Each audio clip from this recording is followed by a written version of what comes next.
அது மட்டும் இல்லாம இங்கே இந்த ராமநாதபுரம் மாவட்டத்தை சேர்ந்தவர், இந்த மண்ணின் மைந்தராக விளங்கிய மரியாதைக்குரிய டாக்டர் ஏபிஜே அப்துல் கலாம் அவர்கள் நாட்டுடைய ஜனாதிபதி வேட்பாளராக போட்டியிடுகின்ற பொழுது புரட்சி தலைவர் அம்மா அவர்களை ஆதரித்து அதிமுக சட்டமன்ற உறுப்பினர், அதிமுக நாடாளுமன்ற அவருக்கு வாக்களித்து வெற்றி பெற செய்து இந்திய நாட்டுடைய குடியரசுத் தலைவராக ஆக்கியதும் அதிமுக. அப்ப திமுக என்ன பண்ணாங்க? மரியாதைக்குரிய டாக்டர் அப்துல் கலாம் நிற்கின்ற பொழுது அவருக்கு எதிர்த்து நின்ற வேட்பாளருக்கு ஓட்டு போட்டவர் தான் இந்த திமுக கட்சி எம்எல்ஏ எம்பி.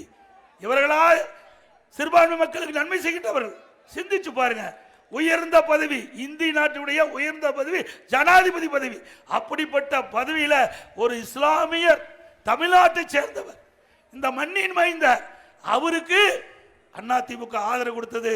அதே நேரத்தில் அவருக்கு எதிர்த்து போட்டியிட்ட அந்த ஜனாதிபதி வேட்பாளருக்கு திமுக வாக்களித்தது.